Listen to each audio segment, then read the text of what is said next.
del gobierno un ejército de 80.000 hombres para combatir a los protestantes. Comprendieron entonces los evangélicos que el gobierno no tenía fuerzas ni voluntad de protegerlos y que por lo tanto tenían que proveer ellos a su propia seguridad. Por lo demás se sentían capaces de resistir a sus adversarios porque en sus filas había muchos hombres de guerra valientes y experimentados. Entre los nobles que se declararon abiertamente por la reforma figuraba el prestigioso almirante Coligny.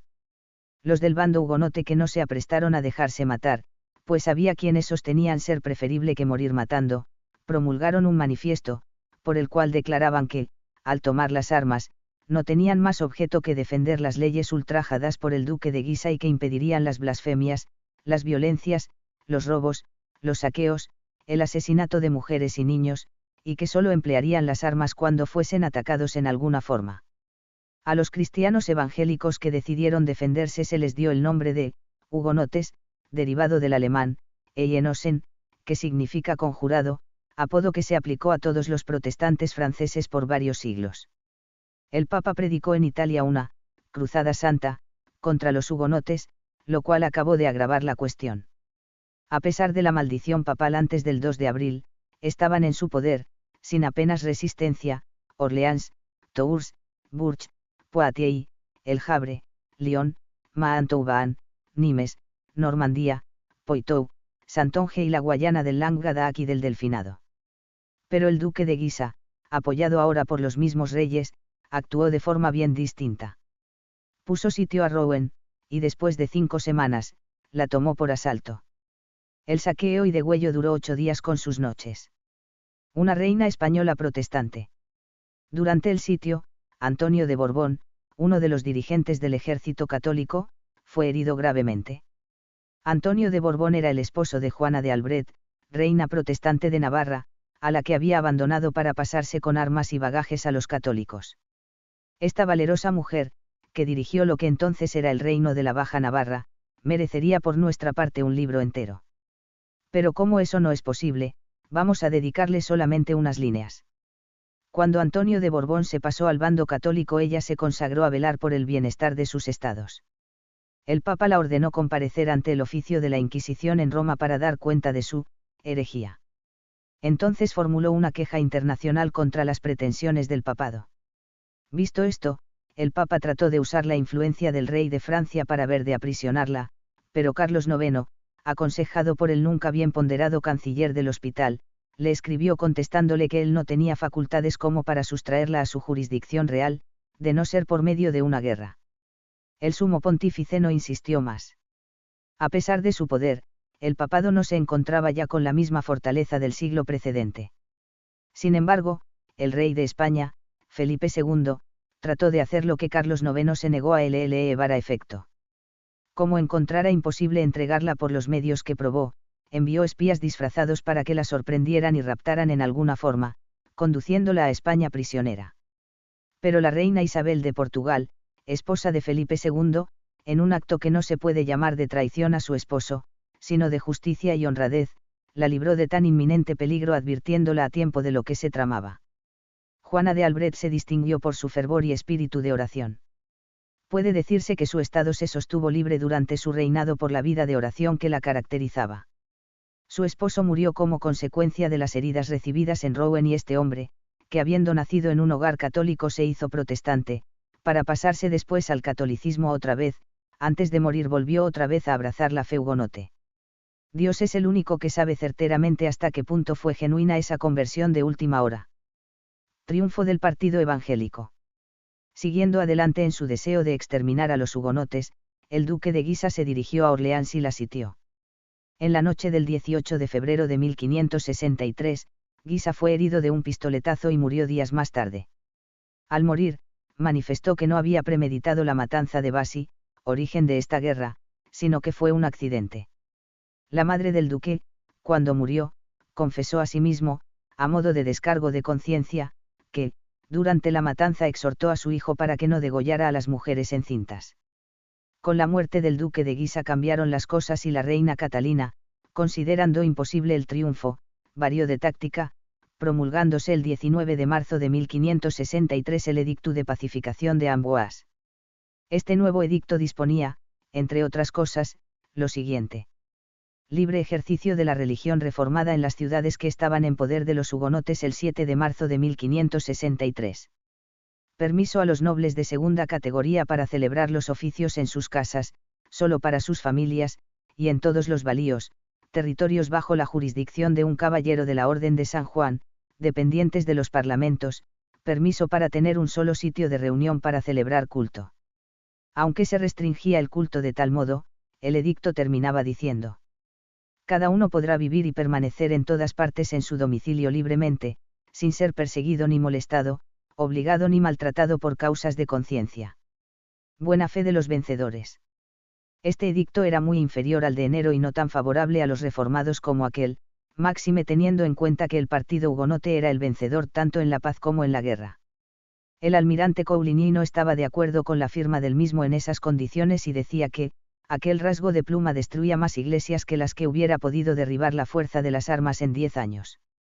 Sin embargo, los hugonotes, que no habían ido a la guerra por placer sino aceptándola como una calamidad irremediable, aceptaron esas condiciones con todo lo poco favorables que les eran. Así terminó oficialmente esa triste guerra religiosa de Francia. No obstante, lo peor estaba aún por venir.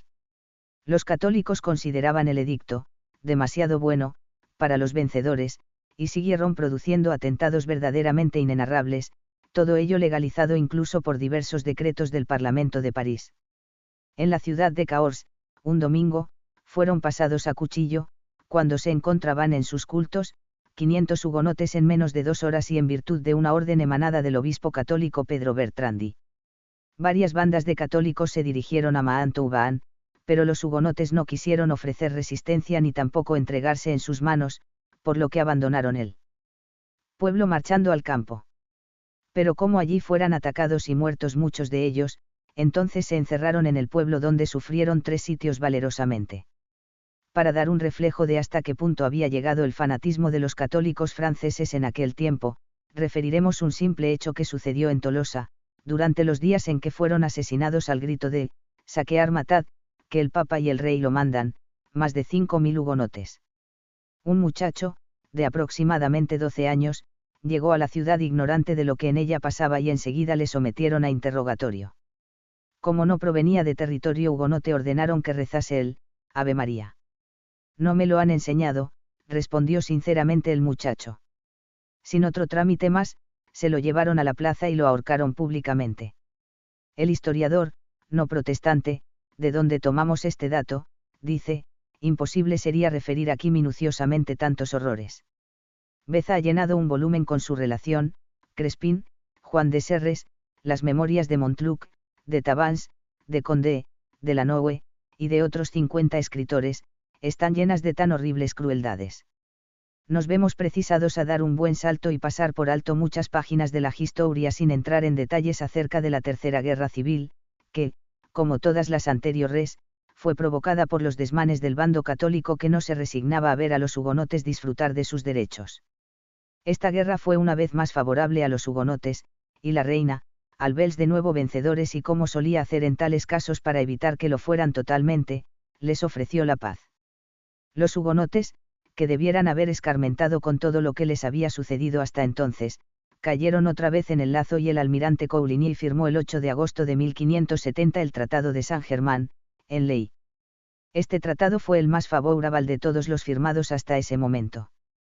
Sin embargo, dicho tratado, propuesto por escondidos y no muy nobles fines, habría de constituir tan solo una tregua que permitiría ultimar los preparativos para la matanza de San Bartolomé.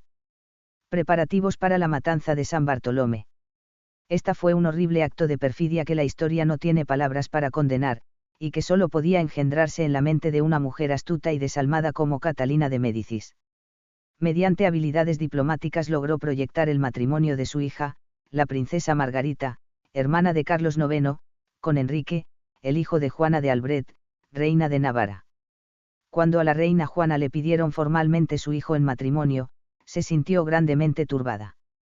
Para convencerla, Catalina de Médicis la escribió una carta llena de insultos contra Felipe II tratándole de criminal porque había, según ella, envenenado a la hija que le había dado en matrimonio.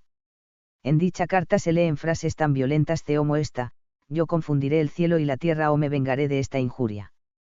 Mientras tanto enviaba a Flandes un ejército para luchar contra Felipe II en favor de la independencia de los Países Bajos, y trataba al duque de Alba como el más grande criminal político que ha conocido la historia.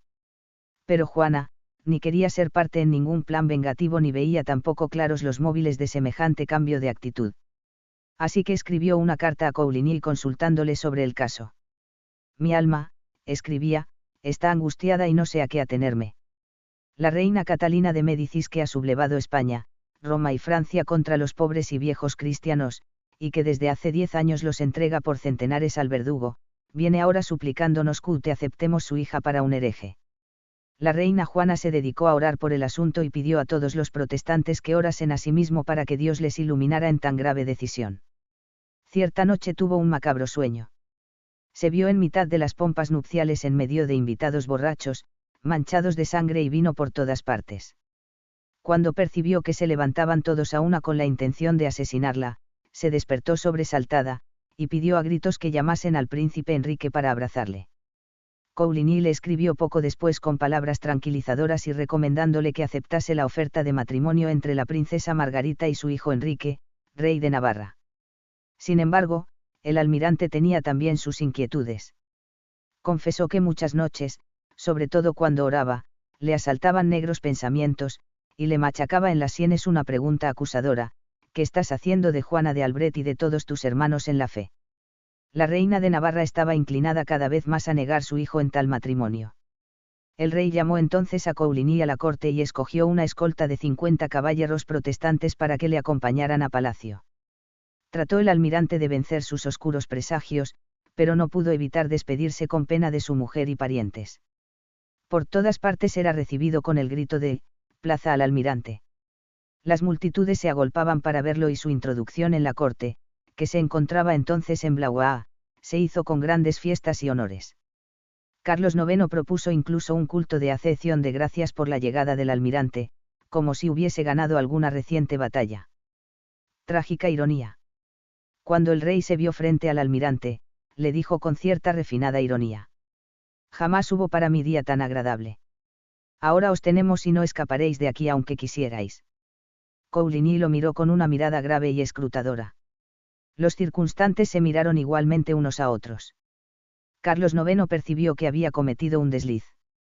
El almirante tenía los ojos arrasados en semicontenidas lágrimas, quizá de compasión e indignación al mismo tiempo. Pero el rey reaccionó con aplomo. Abrazando al anciano almirante, exclamó mientras acariciaba sus blancos cabellos: «Padre mío, padre mío. Es verdad que ya no me abandonaréis jamás». Parecía verdaderamente conmovido. Coligny no acertaba a decir nada. Era una escena de teatro maravillosamente representada. Cuando Coligny, después de tanto ajetreo, se retiró a descansar en la sala que se le destinaba, los encartados en el complot se reunieron secretamente. Hubo quienes propusieron asesinarlo inmediatamente, pero los más cautos consideraron eso una peligrosísima imprudencia. Al día siguiente, el almirante, que sospechaba la traición entre tanta farsa, sorprendió a todos marchándose de la corte. En estos momentos apareció en escena el duque de Guisa.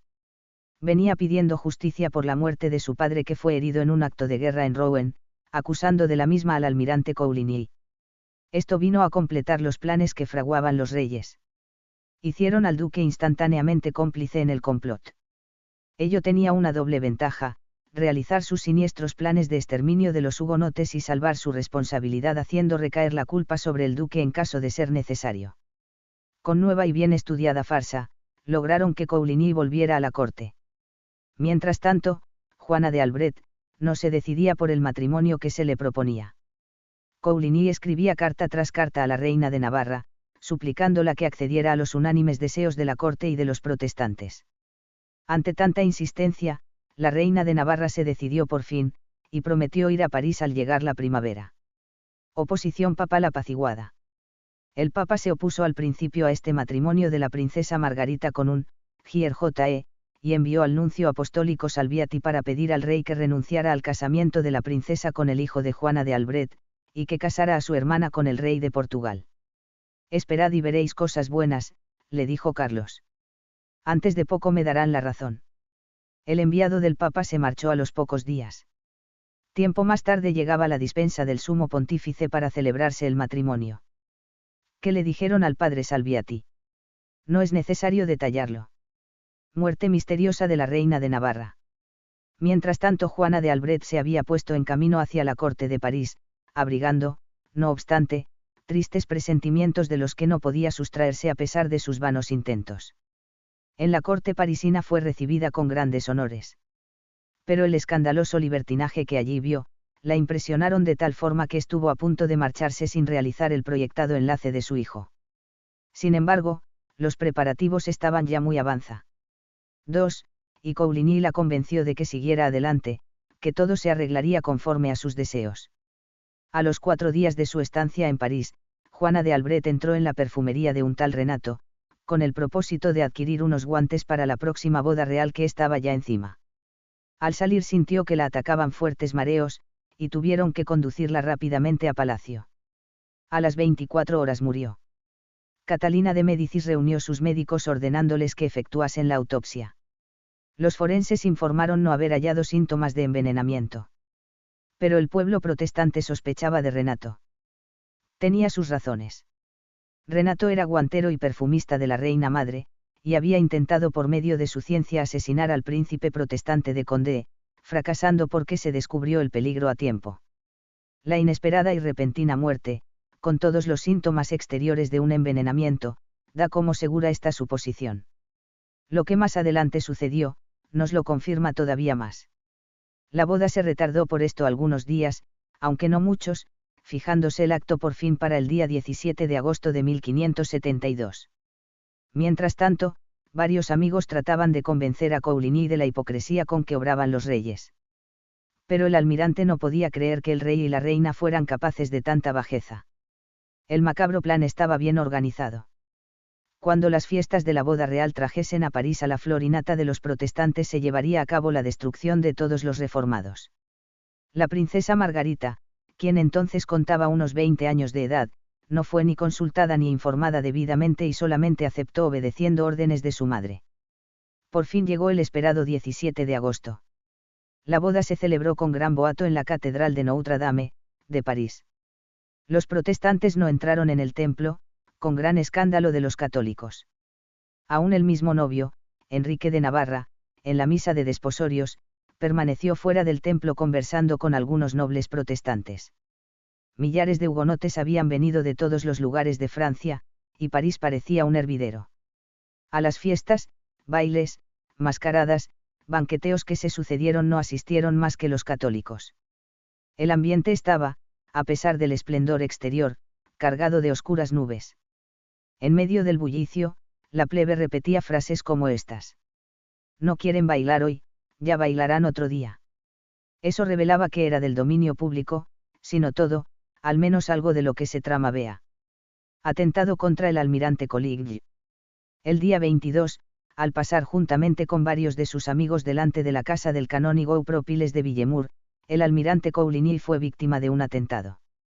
Malherido lo llevaron sus amigos a casa. El canónigo estaba ausente, la casa tenía 2 puertas y por la que daba a otra calle huyó el asesino. Se supo después que se trataba de un tal Maurevel, pagado anticipadamente para cometer el crimen. El rey de Navarra y otros jefes protestantes corrieron al lado del lecho de Coligny. También lo hicieron varios católicos. Enrique de Navarra abrazó a Coligny sin importarle mancharse en su sangre. Todos lloraban. A pesar de su estado, Coligny se mostraba sereno. ¿Por qué lloráis?, dijo mientras el capitán Abonins le sostenía la cabeza y Siou a Arnaton las manos. Yo me considero feliz de haber sido herido por el nombre de Jesús. Oremos todos unidos para que nos conceda el don de la perseverancia. Todos inclinaron las cabezas para orar, pero apenas pudieron hacer otra cosa que verter lágrimas. Os aseguro, añadió el almirante, que perdono de buena voluntad al que me ha herido y a todos que te han inducido a cometer el crimen, porque aunque me matasen no podrían hacerme un mal, sino un bien. La muerte no es más que ta puerta para ta vida eterna. Después pronunció una oración a la que se unieron todos los presentes, protestantes y católicos, diciendo: Señor Dios mío, tened piedad de mí y no queráis acordaros de mi vida pasada, ni de mis pecados. Yo no invoco ni adoro más que a vos solo, Padre eterno de Jesucristo, Dios eterno, yo os suplico por el amor de vuestro Hijo, que me enviéis con vuestro Espíritu Santo el don de la paciencia. Yo he puesto mi confianza en vuestra misericordia, solo en ella se apoya mi esperanza, sea que vos queráis que yo muera ahora o que conserve la vida. Gim aquí. Yo obedezco vuestra voluntad, seguro de que, si debo morir, vos me recibiréis entre los bienaventurados en el reino eterno. Si vos queréis que yo quede todavía en el mundo, hacedme la gracia, Padre Celestial, de que emplee el resto de mi vida en el aumento de la gloria de vuestro nombre. El pastor Merlín, que le acompañaba, oró a continuación del almirante. Poco tiempo después llegó el rey y la reina que, claro, no podían faltar. El espectáculo era de lo más impresionante. El almirante estaba pálido sobre el lecho, las sábanas ensangrentadas, sobre ellas y también manchada de sangre, estaba la Biblia abierta. Señor, dijo al rey con voz cansada pero firme, vos habéis jurado guardar la fe prometida a todos de mi religión, pero no podría decirse en cuántas partes de vuestro reino esta promesa ha sido villanamente atropellada, no solo por algunos particulares, sino por vuestros oficiales y gobernadores. Algunas veces os he dicho lo mismo también a vos, señora, sin embargo, todos los días se cometen asesinatos, robos y sediciones contra los de mi fe. No hace mucho tiempo que cerca de Troa los católicos degollaron, en los brazos de su nodriza, a un niño que traían de bautizar. Señor, os suplico que pongáis más atención en tales asesinatos, lo mismo que en el reposo y salud del reino y en la fe que habéis prometido. Señor almirante, dijo el rey. Sé que sois hombre de bien, buen francés y que deseáis el engrandecimiento de mi reino. Yo he procurado con gran diligencia hacer observar siempre y religiosamente mi edicto de pacificación y todavía deseo que sea bien observado, y al efecto he enviado comisarios a todas las provincias de mi reino, y aquí está mi madre que os dirá lo mismo. En verdad, vos lo sabéis bien, señor almirante, vos lo sabéis bien, era lo que acertaba a decir Catalina de Médicis en aquellos momentos. Sí, añadió Coligny, se han enviado comisarios, es verdad, y entre ellos los hay que me han condenado a la horca y ofrecido 50.000 escudos por mi cabeza. No hay que ir muy lejos para buscar al que me ha procurado este bien. Que Dios no me ayude jamás, si pido venganza de tal ofensa. Los médicos llegaron para hacer la cura del almirante, y los reyes se despidieron diciéndole: Juro a Dios que vengaré este ultraje tan duramente que la memoria será eterna. Adiós, adiós, buen ánimo, señor almirante. El rey de Navarra, Cornatón, el príncipe de Condé, y otros, tuvieron un consejo secreto, en el que se discutió la conveniencia de abandonar París y la corte ante el peligro que parecía rodearles. Esto sucedía cuando todavía resonaban los ecos de las fiestas nupciales. Mientras tanto el rey de Francia promulgó la orden siguiente. El rey considera como un ultraje a SSMM el crimen cometido en la persona de Louis Mirante. Que sus buenos y leales vasallos no se conmuevan, que estén tranquilos, se descubrirá quién disparó el tiro y el castigo no se hará esperar. Esta orden tranquilizó a los protestantes y decidieron no marchar tan pronto. Eso era precisamente lo que buscaba el rey y sus confabulados. Matanza de San Bartolomé. Catalina de Médicis y Carlos IX comprendieron que no había ya tiempo que perder. Celebraron una reunión secreta con sus cómplices, y acordaron entrar en acción lo más pronto posible. Con el mayor sigilo se fueron transmitiendo consignas y armas. Era el día 24 de agosto de 1572. A las 12 de la noche sonarían las campanas de las iglesias dando la señal. Primero debería ser muerto Coligny, luego todos los demás, incluso Enrique de Navarra y el príncipe de Condé, si no aceptaban el catolicismo por la fuerza, luego procederían a asaltar las casas de los protestantes que habían sido señaladas de antemano con una cruz blanca.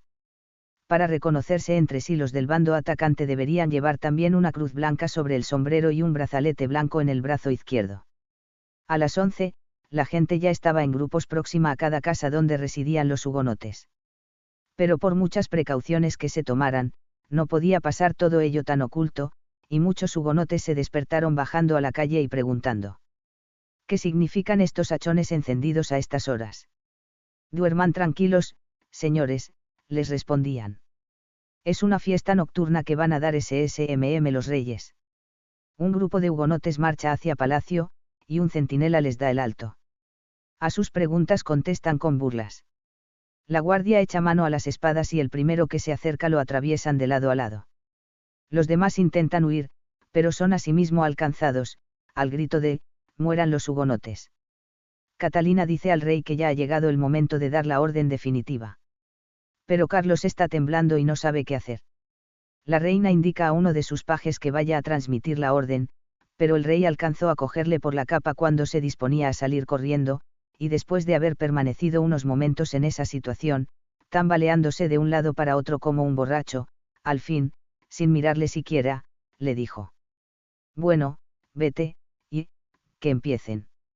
Las campanas comenzaron a sonar. La turba se lanzó a la calle gritando: ¡viva Dios, su madre y el rey! ¡Mueran los perros hugonotes! El duque de Guisa se dirigió inmediatamente con sus tropas a la casa del almirante para y vengar, según él, con su propia mano la muerte de su padre, en el sitio de Rouen.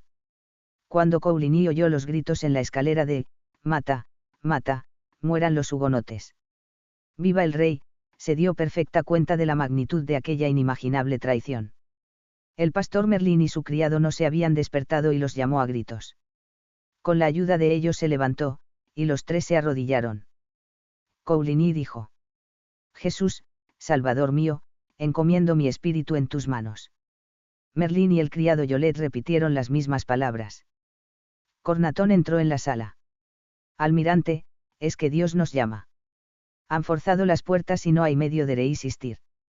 Vosotros no podéis librarme de la muerte, dijo Coligny con esa serenidad que le caracterizaba. Libraos de ella si podéis. Yo confío mi alma a la misericordia de Dios.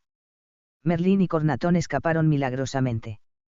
Todos los demás fueron muertos a tiros por los tejados de las casas. Acompañando a Coligny, solamente permaneció hasta última hora un criado alemán, llamado Nicolás Mas, quien se negó a huir y que mostró la misma sangre fría que el almirante. Cuando entraron los asesinos, Coligny se hallaba sentado en un sillón con las manos cruzadas y los ojos mirando al cielo. Mas estaba tranquilamente detrás de él. Más tarde confesarían los propios asesinos del almirante que no había lanzado ni una queja al morir, que miró la espada desnuda que brillaba ante sus ojos sin la menor muestra de inquietud. Perpetrado el asesinato, el duque de Guisa dio orden de que arrojaran el cadáver por la ventana, y dióle puntapiés en la cabeza para asegurarse de que estaba muerto. Copiamos del historiador Alfonso Torres de Castilla la siguiente reseña de lo que sucedió después. En las altas horas de la noche, la matanza se hizo general, y a medida que el día se aproximaba, parecía crecer la furia de los asesinos. Al principio asesinaron a los jefes, después ya no repararon en la condición, más tarde siendo de protestante, toda sangre les parecía buena para ser vertida. Mujeres, ancianos, niños, todos son pasados a cuchillo y martirizados bárbaramente. Los mismos católicos no se libran de su saña. El que cierra su puerta, o huye al acercarse una banda armada, es hereje y tratado como tal. El que no responde, al que pide la vida, el que no lleva una cruz blanca marcada en el brazo izquierdo, el que no presta su ayuda al asesino que lo llama, es también hereje y debe morir. Los asesinos no entran en averiguaciones, nadie es juez, todos son verdugos. Pero, ¿qué pasaba mientras tanto en palacio? Cuando empezaron a sonar las campanas, varios soldados de la Guardia Real se deslizaron sigilosamente hasta el departamento del rey de Navarra. Sus servidores, preceptors, gentiles hombres, guardas y empleados fueron sacados al patio y asesinados a la vista del rey y la reina, que contemplaban tal carnicería desde el balcón principal, rodeados de cortesanos y damas de la corte. Lerán, cortesano del rey de Navarra, corrió hacia el camerín de la reina Margarita, y la despertó gritando: «Navarra. Navarra». La reina se levantó y medio desnuda se enfrentó con los perseguidores. «¿Qué queréis?». «Matar al hugonote», respondieron, refiriéndose al rey de Navarra. Al ver la joven reina lo que sucedía, se desmayó, perdiendo el sentido. Cuando lo recobró, se armó de valor y sin aguardar a vestirse, se presentó a la reina madre cubierta solamente con un manto, pero lo único que consiguió como gracia especial por ser reina de Navarra, fue que no mataran a su esposo y perdonaran la vida a Lerán y a Moisont, primer gentilhombre del rey Enrique. La matanza duró 3 días consecutivos con sus 3 noches. Todas las tiendas estuvieron cerradas, los trabajos suspendidos, solamente existía la ocupación de matar. Aún muchos de los católicos honrados no se atrevían a salir a la calle siquiera, porque tampoco se sentían seguros, y fueron bastantes también los que murieron por negarse a participar en la matanza o simplemente por mostrar horror hacia lo que veían. El balance de esta trágica epopeya queda resumido de la siguiente forma. Las víctimas en París pasaron de 10.000. Algunos historiadores hacen ascender su número a 50.000. Más de 1.000 hombres estuvieron ocupados, durante 2 días, en arrojar cadáveres al Sena, o darle sepultura en fosas comunes. 1 año o más no bastó para terminar de descubrir cadáveres en tejados, graneros, cuadras, bodegas, etc. Festividades reprobables. En Roma y en Madrid se declararon varios días festivos cuando se recibió la noticia. Felipe II envió una felicitación a Carlos y a su madre, por tan bienhechora acción. Y el Papa Gregorio XIII envió al cardenal Fabio Orsini para felicitar al rey, celebró con todo el Sacro Colegio un Te Deum, de agradecimiento al Señor, publicó un jubileo universal, ordenó se hicieran salvas de artillería en el castillo de San Angelou, y por la noche se iluminara la ciudad. Copiamos el resumen del discurso pronunciado en Roma y dirigido a Gregorio XIII, en ocasión de las fiestas organizadas con motivo del exterminio de la noche de San Bartolomé, por Antonio Muretti. Oh, noche memorable y digna de celebrarse al par de tas más gloriosas hazañas. Por la muerte de algunos sediciosos, has salvado al rey amenazado de un inminente peligro y has librado a la patria del temor siempre renovado de las guerras civiles. Las mismas estrellas han brillado aquella noche con más vivo esplendor y el Sena precipitaba su curso para arrojar al mar con mayor rapidez los cadáveres de aquellos hombres impuros, y para librar de ellos más pronto sus ondas. Oh, día lleno de alegría y de placer en que has recibido, oh Santísimo Padre, la buena nueva, y en que has venido a pie a rendir las acciones de gracias prometidas al Dios inmortal y al Rey Luis de santa memoria, que vio la víspera de su santo cumplirse tan glorioso suceso. Y en efecto, ¿qué noticia más feliz podías tú recibir? Y nosotros, ¿qué votos más ardientes podíamos formar al principio de tu pontificado que el deber disipar las odiosas tinieblas de la herejía ante la luz del sol naciente? Finalmente, el Papa mandó acuñar una medalla para perpetuar la memoria de tal hazaña. Cuando concluyó la matanza de hugonotes en París, empezó la barra inversa misma obra en las provincias, lo cual duró 6 semanas. Pero no sucedió exactamente como en París. Había pueblos donde la mayoría, por no decir todos, eran protestantes. Aquí los católicos no se atrevieron a atacar. Además, unos 10 gobernadores se negaron a efectuar tan sacrílegos crímenes. Noble actitud de un obispo católico. La gran mayoría del clero católico quería a toda costa que se repitiera en cada rincón de Francia la masacre de París, pero un obispo católico se opuso con entereza a todo esto. Su nombre no lo podemos ni debemos silenciar, y aún menos sus palabras. Fue el obispo de la diócesis de Lisieux, Juan Le Genouillet, recibió la visita del lugarteniente real comunicándole la orden de muerte para todos los hugonotes. El obispo le respondió: de ninguna manera, señor. Yo me opongo y me opondré siempre a la ejecución de semejante orden. Yo soy pastor de Lisieux, y esas gentes que vos decís os mandan degollar, son mis ovejas. Aunque ahora están extraviadas, han salido del redil del que nuestro Señor Jesucristo, soberano pastor, me ha confiado la guarda, y ellas pueden volver. Yo no veo en el Evangelio que el pastor deba permitir que derramen la sangre de sus corderos, por el contrario, encuentro que está obligado a derramar su sangre y dar su vida por ellas. Exacto. Pero su ingenuidad causa asombro. Porque aquellos que él creía extraviados no habían hecho otra cosa que abandonar el redil regido por un pastor que había ordenado festejar el derramamiento de la sangre de miles y miles de esas mismas ovejas, para seguir más de cerca al verdadero buen pastor, Jesucristo. El gobernador pidió al obispo que le diera la negativa por escrito, y éste se la dio sin titubeos. Verdugos ejemplares. Las cosas estaban en tal estado, que incluso algunos verdugos dieron el mejor ejemplo de justicia que menos cabía esperar en ellos. El verdugo de Troyes contestó al gobernador que le dio la orden de ejecutar a todos los presos hugonotes, diciéndole: eso sería contrario al deber de mi oficio. Yo no he aprendido a ejecutar a nadie sin que precedan la correspondiente sentencia y condena competente. En Lyon también se negó el verdugo, contestando: después que lo sentencien, ya sabré yo lo que debo hacer. Mientras tanto hay en la ciudad tantos verdugos como necesiten. Cierto historiador comenta estos casos con una bien acertada frase: cuánto mejor orden hubiera habido si el verdugo hubiera sido gobernador, y el gobernador verdugo. El verdugo de la conciencia. Pero otro verdugo más implacable y silencioso, se encargó de ejecutar la justicia correspondiente en la persona de los reyes, la conciencia, verdugo siempre justo. Catalina no podía dormir. Tantos crímenes llegaron a constituir para ella una pesadilla, a pesar de la dureza de corazón que había manifestado. En cuanto a Carlos IV, su cara se llenó de arrugas, sus cabellos se tornaron blancos y se convirtió en una piltrafa humana. Atormentado por el recuerdo de la noche de San Bartolomé, cuyas víctimas se presentaban a su imaginación bajo la forma de espectros sangrientos, se inclinaba visiblemente al sepulcro. En los últimos días de su vida, se la escuchaba gritar: «Ah, pobres súbditos míos, ¿qué me habéis hecho? Me forzaron, me forzaron». La cabeza se le hinchó como un monstruo y no podía mantenerla levantada mucho tiempo por el peso.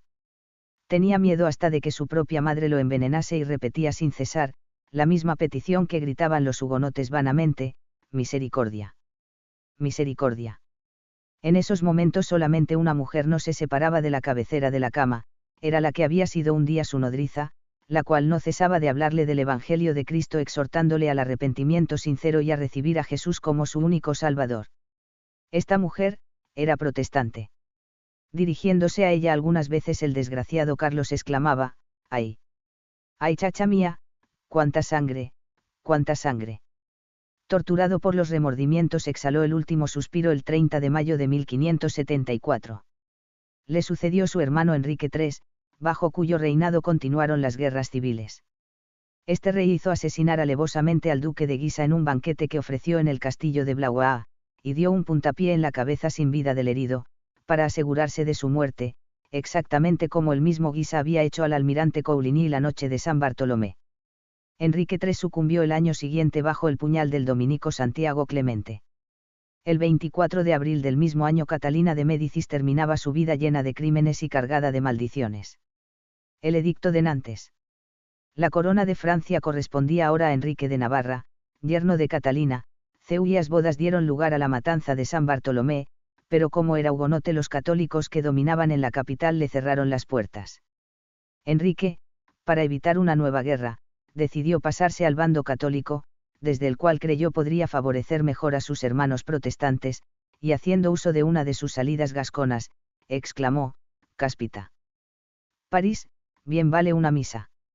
Pocos días después apostató del protestantismo en la iglesia de San Dionisio. Sumió en consternación a los cristianos evangélicos, de los cuales tantos se hallaban dispuestos a mantener su fe en la hoguera, esa debilidad del hijo de la valiente Juana de Albret.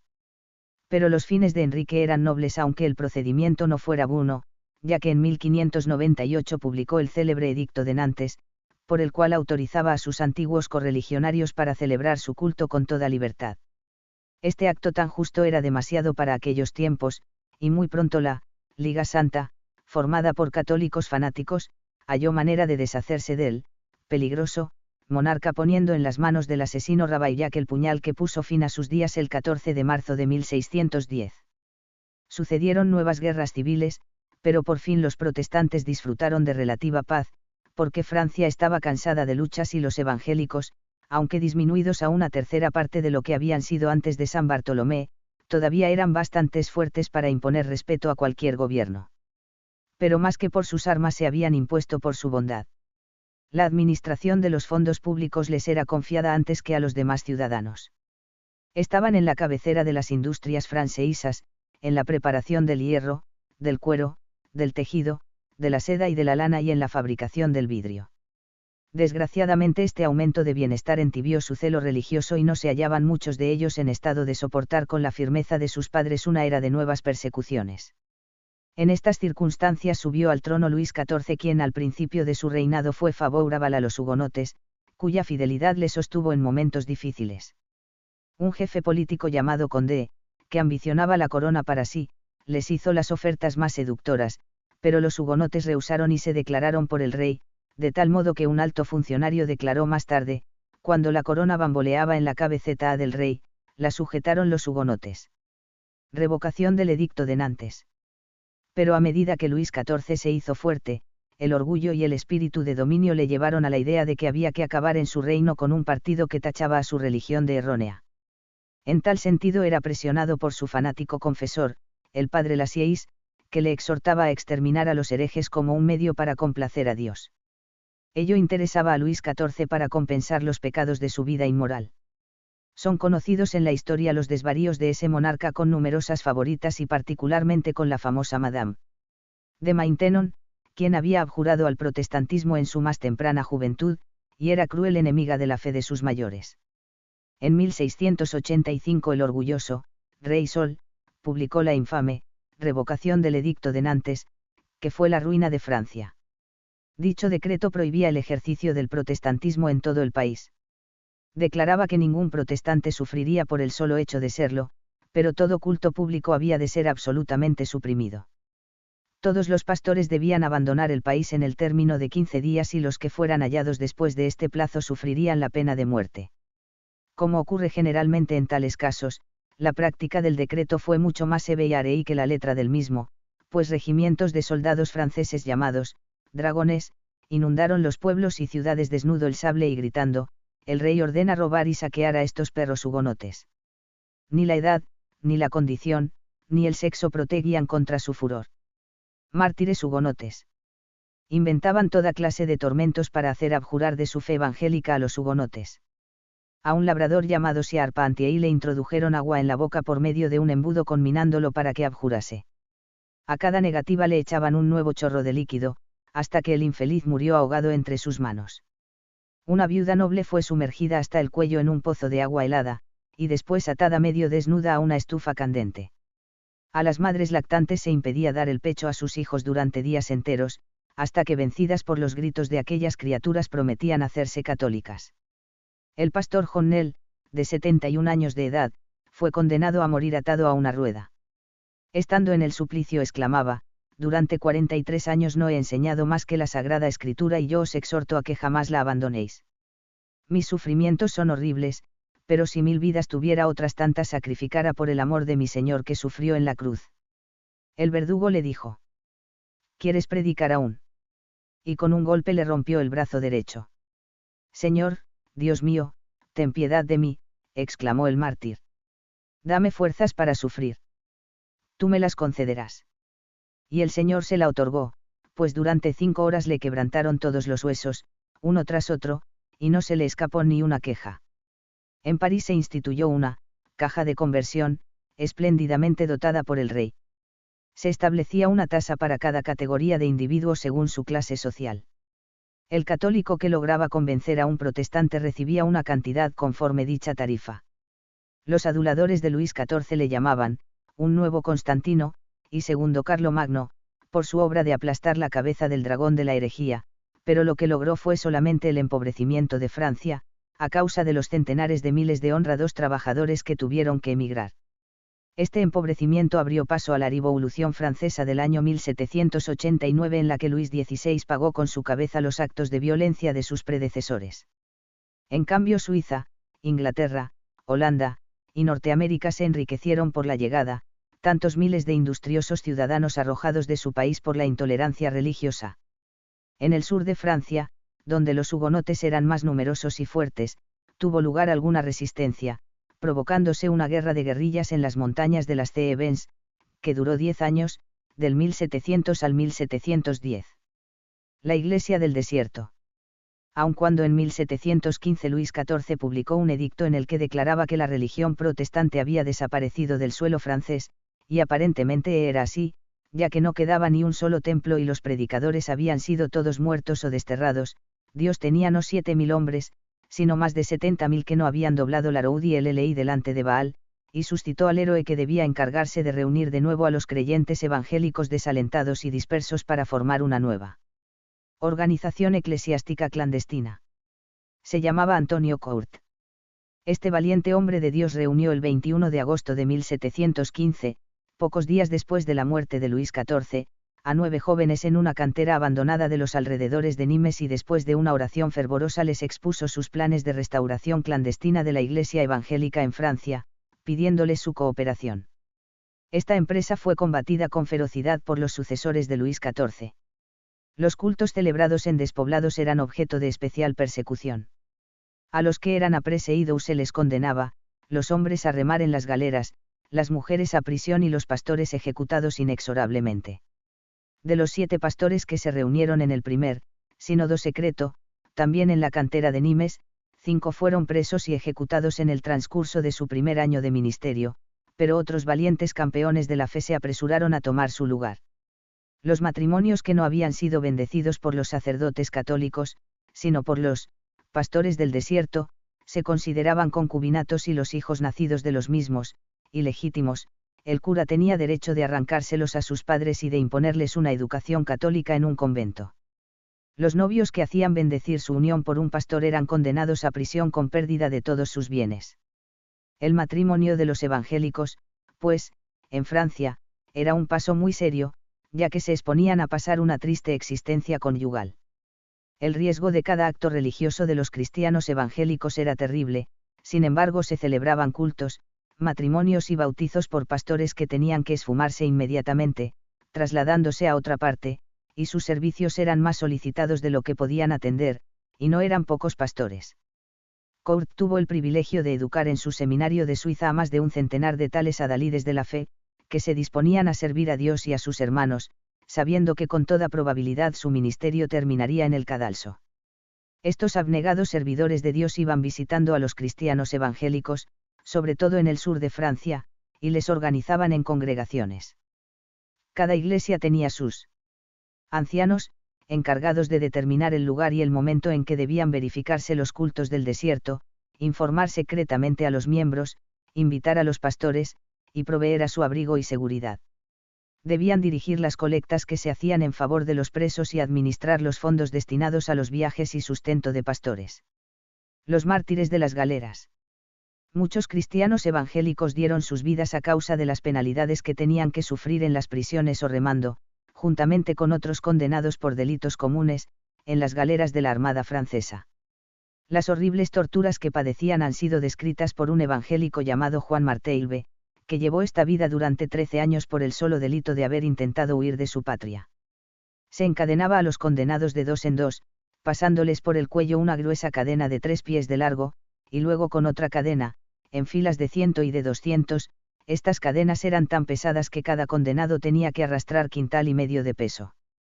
De esta manera eran llevados al puerto. Marteilbe cuenta. Cuando se nos condujo a Charantán, muchos de nuestros hermanos nos esperaban al paso, en despoblado, y nos gritaban desde lejos: valor, queridos confesores de la verdad, sufrid por una causa tan gloriosa, pues nosotros no cesaremos de pedir a Dios que os conceda la gracia de sosteneros en vuestras rudas pruebas. Estas palabras de aliento nos hicieron mucho bien. En los calabozos éramos atados a un tablón que nos impedía tendernos enteramente sobre el suelo, aun para dormir. Sin embargo, el barón de Montbeton, que estuvo años encadenado en esta forma, sintió tan vivamente la presencia de Dios que pudo cantar: prisión negra y sombría, eres de Dios morada, de su gloria encantada palacio celestial. A hacer a Dios la corte los querubines vienen, solo los que la tienen comprenden dicha tal. Remar en las galeras, es un trabajo tan fatigoso, dice Marteilbe, que a la media hora se halla uno completamente rendido. Sin embargo, yo me he hallado en casos en que nos ha sido preciso remar 10 y 12 horas, sin parar y sin comer ni beber. Para que no desfalleciésemos nos metían en la boca pedazos de pan mojados con vino. No se oía más que los aullidos de los infelices cuya sangre brotaba de las llagas causadas por los golpes y los chasquidos del látigo, acompañadas de las invectivas y horribles juramentos de los vigilantes. Nos gozábamos en declarar por todas partes: nosotros no somos forzados, sino que libremente servimos a nuestro Dios y sufrimos por él. Los mismos criminales tenían muchas consideraciones con nosotros y decían: estos señores son dignos de respeto, porque no han hecho nada por lo que merezcan sus penas. Verídico romance de amor. Diéronse muchos actos de heroísmo, destacándose entre ellos el siguiente. Un venerable ciudadano de Nimes llamado Fabre, de 80 años de edad, fue preso porque con su cuerpo había ocultado el estrecho sendero por entre las rocas por el cual escapó el pastor. Cuando su hijo lo advirtió, volvió tras sus pasos rogando al oficial que le tomase a él en lugar de su padre. Es tan anciano que morirá, exclama, antes de llegar a su destino, y entonces, ¿qué servicios podrá prestar al rey? Tomadme a mí en su lugar para que yo pueda trabajar en las galeras por muchos años. El padre, empero, exclamaba: de ningún modo, tú te consumirás durante 20 o 30 años en estos sufrimientos, mientras que a mí muy pronto me librará Dios de todos mis males.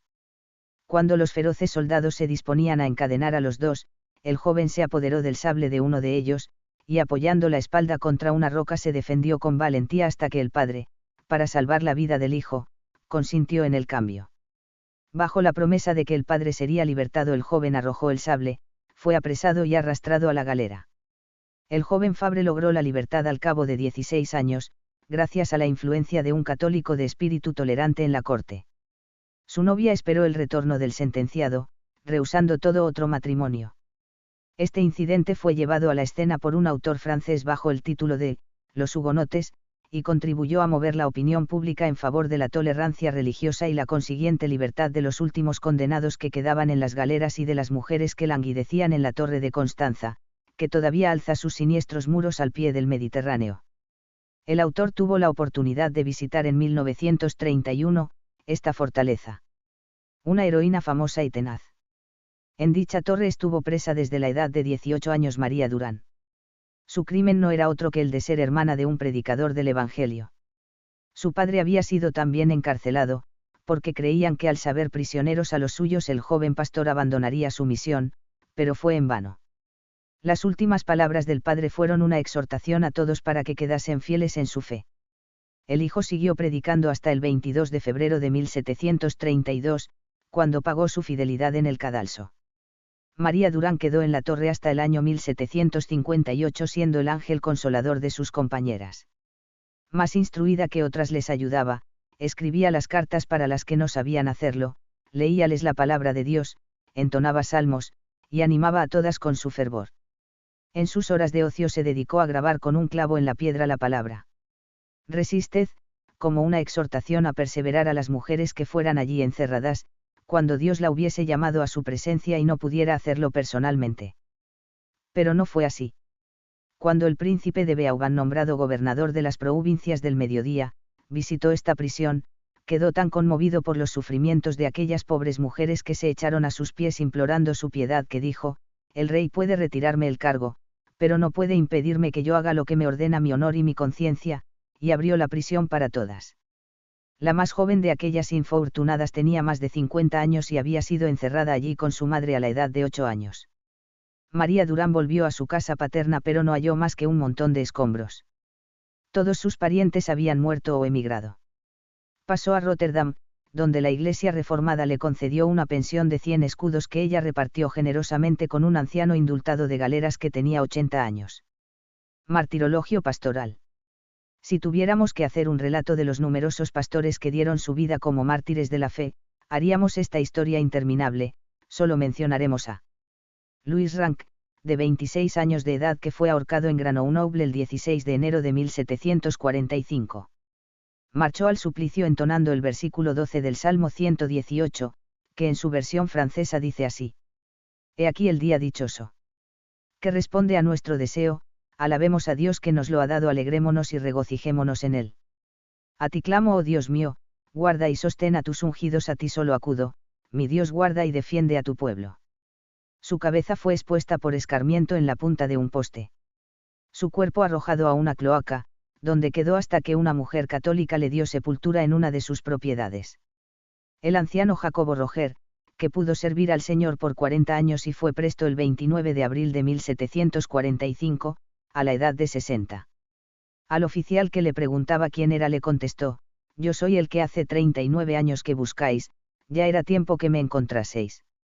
Cuando vio al verdugo exclamó, he aquí el día dichoso, el momento feliz que tantas veces he deseado, regocíjate alma mía, porque este es el día feliz en que vas a entrar en el gozo de tu Señor. Mateo Mezal, más conocido con el nombre de Subas, su lugar natal. Era tan elocuente que por todas partes sus oyentes estaban pendientes de sus labios, por esto la noticia de su arresto causó tal consternación que los evangélicos descendieron en masa de las montañas a Vernoix donde se hallaba detenido, pidiendo su libertad. Les recibieron a tiros y mataron a 30 hiriendo a más de 300. El preso mandó un recado a sus correligionarios rogándoles que se retirasen, asegurándoles que estaba resignado con su suerte. Al día siguiente vinieron empero los paisanos en masas tan importantes que se hubiera derramado mucha sangre de no haber sido por la intercesión de Desubas y otros colegas que apoyaban sus peticiones de dejar la venganza en las manos de Dios. El prisionero fue llevado a Montpellier donde el juez, después de oír su emotiva defensa, le condenó con las siguientes palabras: Señor, me veo obligado con sentimiento a condenaros, tal es la orden del rey. Ya lo sé, respondió tranquilamente el pastor. El juez Lenain sollozaba y otros magistrados presentes no podían dominar su emoción. El 2 de febrero de 1764 fue conducido a la hoguera. El recinto estaba lleno de una inmensa muchedumbre. Los tiempos habían cambiado tanto desde la Edad Media, que ahora los mismos católicos se deshacían en lágrimas, y los protestantes bendecían a Dios por haberles dado este santo mártir. Desde la hoguera quiso hablar a la muchedumbre, pero un redoble de 14 tambores ahogó su voz. Desde el mismo pie de la hoguera partieron 2 jóvenes al seminario de los Ampa Arei inscribirse en la lista de los candidatos a la muerte a fin de volver a ocupar el lugar que dejaba vacío el noble mártir en el ministerio clandestino de la Iglesia Reformada de Francia. Uno de los últimos pastores mártires fue Juan Rasiet, quien después de algunos años de fiel ministerio fue detenido en Causade.